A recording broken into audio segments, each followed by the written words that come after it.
हमने कितना बेहतर गाया मुझे पता नहीं, लेकिन बांग्ला गाना मुझे बहुत पसंद है। तो मैं कोशिश किया हूँ और इसीलिए हम लोगों ने लॉन्च किया। लॉन्च करने के बाद आज आप सबसे मिल रहा हूँ और ये माहौल भी बहुत प्यारा है। माँ का आगमन हुआ है, नवरात्रि का समय है और नवरात्रि के समय में मुझे लगा कि अब इससे बेहतर कोई फेस्टिवल नहीं हो सकती है। और ख़ास करके बंगाल के लिए मुझे लगता है कि इससे बड़ा कोई फेस्टिवल नहीं होता है। तो मुझे लगा जी बहुत अच्छा टाइम है जहाँ पे हम एक दूसरे से मिल के एक दूसरे को नवरात्रि की शुभकामना भी दे देंगे और कम से कम अपने गाने का लॉन्चिंग या दुनिया को बता देंगे। बस मैं यही कहना चाहता हूँ कि शांति से दशमी के दिन आप लोग रावण को हमें जलाना है, लेकिन उसमें भी शांतिपूर्वक सिर्फ रावण जलना चाहिए। उसमें ऐसा ना हो कि राज्य जल जाए, किसी का दुकान जल जाए, क्योंकि लोग थोड़ा सा एग्रेसिव हो जाते हैं। तो मैं सबसे यही बोलूँगा कि शांति से सिर्फ रावण को जलाना है, बुराइयों को जलाना है। और रावण के अपने अंदर जो भी बुराइयां हैं उस बुराइयों को भी जलाने की कोशिश की जाए और हम सबको कोशिश करना चाहिए कि उन बुराइयों को जलाएं, बल्कि ऐसा ना हो कि उसमें किसी का घर जल जाए और किसी की आत्मा जल जाए। आने वाले दिन में आप क्या सोचिए, बंगाल में और भी जुड़ना है आपसे? बंगाल में मैंने बहुत सारे काम किए, बहुत सारे डायरेक्टरों के साथ, बहुत सारे हीरोइनों के साथ मैंने बंगाल में कई सारी लड़कियों के साथ मैंने काम किया, एज ए लीड हीरोइन के साथ मैंने काम किया। तो प्यारे लोग होते हैं और मुझे बंगाल में और भोजपुरी में ज़्यादा कुछ सिमिलर, मैंने बहुत सिमिलर है, कुछ ज़्यादा चेंज नहीं नज़र आता है। हम भी भात बोलते हैं, आप लोग भी भाते बोलते हो। आजकल हम लोग चावल बोलने लगे हैं, लेकिन आज भी बंगाल में लोग भात ही बोलते हैं चावल को। और हम पहले अपने बचपन में जब हम गाँव पे थे तो भात ही बोलते थे। तो कहीं ना कहीं हमारा बंगाल का भाषा और भोजपुरी का भाषा बहुत मिलता जुलता है। और हमारा मुझे लगता है कि बिहार के सबसे ज़्यादा लोग बंगाल में, क्योंकि नज़दीक भी है और मेरे गांव के तो मुझे लगता है कि 99% लोग यहीं हैं बंगाल में। तो एक परिवार जैसा लगता है। और बंगाल में बहुत कार्यक्रम भी किया हूँ और बहुत सारे ऐसे मित्र हैं जिनसे मिलता हूँ और घर पे जाता हूँ तो मुझे अपनापन ही फील होता है। दो लाइन सुना दीजिए 10 सेकंड। ने बंधु 3 दिन तोरे बाड़ी को गेलम देखम पेलम नया बंदी 3 दिन, इतना ही जाता है मुझे। ये गाना के पहले सुने थे आप? हाँ, पहले मैं जबकि 12-14 साल का था तो उस समय मैं रामायण महाभारत गाता था। तो उस समय हम लोग को यही याद आता, यही गाना जो है ना बहुत फेमस था उस समय। तो मुझे लगता है काफ़ी पहले से ही फेमस गाना है। तो मेरे जहन में था, तो मैं एक दिन गा रहा था तो बद्री जी ने बोला कि यार ये मेरी ही कंपनी का गाना है, तो इसको थोड़ा सा कोलैबोरेशन करिए आप। ठीक है सर, अगर आप कर रहे हैं तो करते हैं। तो हमने कोशिश की और आज देखिए नंबर आज ट्रेंडिंग में हर जगह है, म्यूजिक सेक्शन में भी है, मेन ट्रेंडिंग में भी है। इसका टीज़र भी ट्रेंडिंग में था, इसका मोशन पोस्टर भी ट्रेंडिंग में। तो कहीं ना कहीं लोगों का प्यार है। और बंगाल बड़ी प्यारी भाषा है, बंगाल की भी बड़ी प्यारी भाषा है। यहाँ के लोग बड़े प्यारे होते हैं, थोड़ा लाउड होते हैं बट प्यारे होते हैं।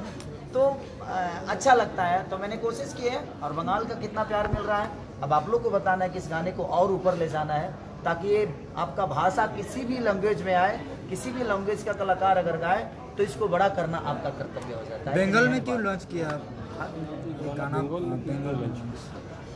लॉन्च तो हो चुका था यूट्यूब पर, बंगाल में लॉन्च नहीं किया मैंने। लॉन्चिंग हमने पार्टी रखी, सिर्फ आप सबसे मिलने का उद्देश्य था और हमने इस कल्चर को उठाया था। तो मुझे लगता है कि सबसे ज़्यादा हक आप सबका है इस गाने पे। तो मैं चाहा कि आप सबके बीच में ही इसको मुहूर्त किया जाए और आप सबके बीच में ही इसको उजागर किया जाए। ये कितना होगा बंगाल? मुझे लगता है कि जो पुराने गाने हैं, ये गाना इसका वर्जन जो है अभी तक का सबसे बड़ा रिकॉर्डिंग है।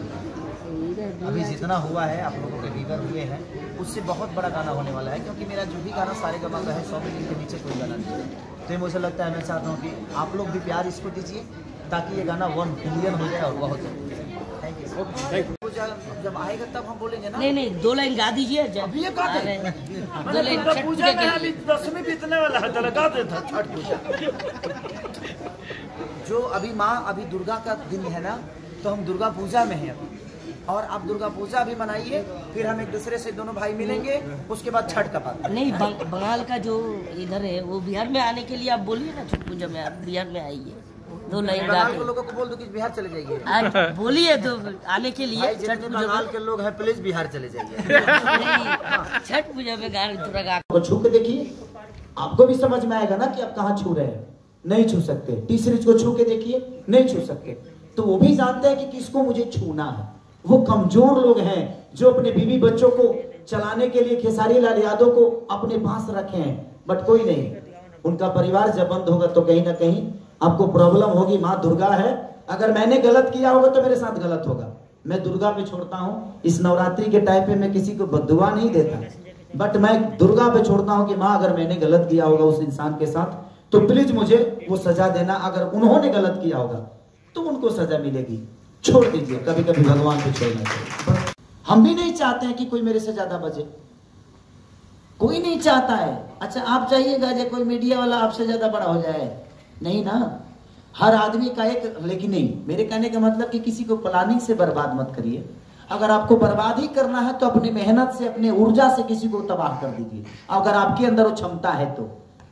अगर आपको अगर प्लानिंग ही आती है तो उसके लिए हम कुछ नहीं बोल सकते। मैं तो हमेशा तैयार रहता हूं कि जिसके अंदर पावर हो वो मेरे साथ जिम करके देखे। बस पूरी इंडस्ट्री की बात कर रहा हूं। जिसके अंदर पावर हो वो मेरे साथ दौड़ के देखे, जिसके अंदर पावर हो मेरे साथ नाच के देखे, जिसके अंदर पावर हो मेरे इतना सॉन्ग गा के देखे, मेरे इतना वर्क करके देखे। मैं किसी को रोकने नहीं गया हूं। लोगों को करने नहीं आता है और लोग कर नहीं पाते हैं तो भाई खेसारी को कैसे भी डिस्टर्ब करके दबाया जाए, बट मैं इस पे भी फोकस नहीं करता। आपके अंदर दबाने की पावर है, मेरे अंदर करने की पावर, मेरे अंदर दौड़ने की पावर, मेरे आपको अंदर रोकने की पावर है। कितने दिन तक आप बाढ़ को रोक सकते हैं सर? जाइए डैम खोली हो दिन कहे को गांव डूबाई ओकरा पते नहीं के डेमुआ खुले तक। अच्छा ये एग्रीमेंट में जीवन भर हमार। अच्छा ये हटब हो दिन वो कहाँ जाइए जे डिलेट मारता रहे। तो जिंदगी में लड़ाई झगड़ा किसी चीज का सॉल्व नहीं है। मैं सबसे यही बोलना चाहता हूं कि प्यार से अगर चीजें हो जाए तो दुनिया में हर चीज मैनेज हो सकती है। मेरा यहाँ पति पत्नी का जब तलाक हो सकता है तो एग्रीमेंट हो। जब जीवन का रिश्ता जब खत्म हो सकता है किसी पेपर के तहत तो क्या वो खत्म नहीं होगा? सब कुछ खत्म होने वाला है। बट ठीक है, वो एक जिद है किसी की और मैं उस जिद के साथ एंजॉय कर रहा हूँ। मुझे दुख नहीं है। हम महीना के 20 गाने गाते हैं, कितना डिलीट मारिएगा? अभी हम है नहीं पता मुझे, बट एक ब्राह्मण कुल के इंसान है, इसीलिए मैं इनका पैर छू के प्रणाम करता हूं तो मुझे ऊर्जा मिलती है कि नहीं यार मैं आशीर्वाद ले रहा हूं। तो जिंदगी में कभी भी वो किस जाति से कौन आता है ये मायने मत रखिएगा। अगर वो आपसे बड़ा है तो उसका पैर जरूर छूइएगा। जानते हैं किसके हाथ में आपका कीर्तिमान लिखा है किसी को पता नहीं। तो झुकने से बहुत कुछ मिलता है, अकड़ने से सिर्फ मौत मिलती है। तो कोशिश करिए कि झुक के अपने जीवन को बड़ा करिए, अपने माँ बाप का सम्मान करिए, अपने बड़ों का कद्र करिए।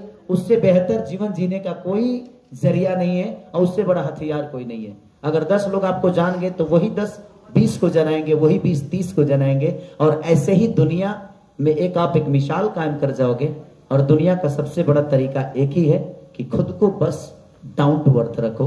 ये दुनिया का सबसे बड़ा हथियार है। Thank you. क्या बहुत ही जबरदस्त। और तो हम लोग अब माँ पार्वती यही बोले कि भगवान ये बताइए कि लोग उजरले के काहे उजरेला। भगवान कहले कि बेमतलब के काहे के फेरे में पड़ल बड़ू, चलो खाना पीना बनाओ अस्थिर हो जा। तो ना चले आप बताइएगा नहीं तब तक हम खाना नहीं बनाएंगे। कुछ देर के बाद माँ पार्वती इस बात को भूल गई कि मैंने क्या पूछा था। भगवान बोले कि चलो जंगल में चलते हैं। जंगल में जाने के बाद बोले भगवान की कुछ बनाओ पार्वती, कुछ भूख सी लगी है मुझे। तो माँ ने लकड़ी लाया, ईंटा लाया, खाना बना के उनके सामने परोस दी। तो भगवान पूछे कि बताओ कि लकड़ी कहाँ से आया? तो मैं यहाँ से लाई। भांग कहाँ से आया? तो यहाँ से आया। ईंटा कहाँ से आया? तो बोले कि 2 ईंट था, तो एक ईंट वो इनार था, उस इनार में एक इनार थोड़ा सा ढह गया था और दूसरा ठीक था। तो उन्होंने बोला तो किसमें से ईंटा लाई? तो वो जो ढह गया था उसी में से लेके चली आई। तो उनका शब्द था कि जब तुम दुनिया के मालकिन होकर उजरे हुए एक इनार को उजाड़ के आ गई तो तुम कैसे सोचती हो कि इंसान वो बोरियार के पास जाएगा? तो जिंदगी में हर आदमी उसी को दबाना चाहता है जो कमजोर होता है। सारे गमा भी तो डील में नहीं है, ये भी तो एक कंपनी है। वेब भी डील में नहीं है, वो भी एक कंपनी है। स्पीड रिकॉर्ड भी नहीं है, वो भी एक कंपनी है। खेसारी म्यूजिक वर्ल्ड भी नहीं, वो भी तो यूट्यूब ही है। वो मुझे क्यों नहीं मार रहे हैं? मेरे खेसारी म्यूजिक वर्ल्ड को बंद करके गाना देखे, धजिया उड़ा दो मैं। वो उनको कर रहे हैं जिनकी कोई क्षमता नहीं है, जो बेचारे अपना घर परिवार चलाने की कोशिश कर रहे हैं। वो ऐसे लोग हैं जो उस कंपनी से कुछ कमाना चाहते हैं, अपना परिवार चलाना चाहते हैं। ये गलत है। ठीक है, मैंने डील की है किसी से, लेकिन पेमेंट क्या दिया है आपने? डील मैं 2 महीने पहले उस डील को खत्म कर चुका था। और मैंने पेमेंट कोई नहीं लिया, जितना पेमेंट लिया उससे ज्यादा गाना दे चुका हूं मैं। लेकिन ठीक है, उनका पेपर पे साइन किया, हम पढ़ा लिखल ना है, भाईचारा के हीरो बन गए, हम क्या करें, हमारे क्या गलती में भाई हमें। अब भाई चराने वाले कोई लोगों ने प्यार दिया, मैंने मेहनत की और मैं यहां तक पहुंच गया। अब लोगों को लगता है कि एक भाई चराने वाला आदमी इतना बड़ा कैसे हो गया, तो ठीक है ना। और अपने ही लोग काटने वाले हैं। सर आपको क्या लगता है कि अच्छा जितने इंडस्ट्री में लोग हैं, मैंने खेसारी के चाहते थे हीरो रहस, के चाहते थे खाली करे गानाबाजी नहीं। जिंदगी में हर आदमी जो मेरे कंपटीटर है, जो मेरे आसपास रहने वाले लोग हैं,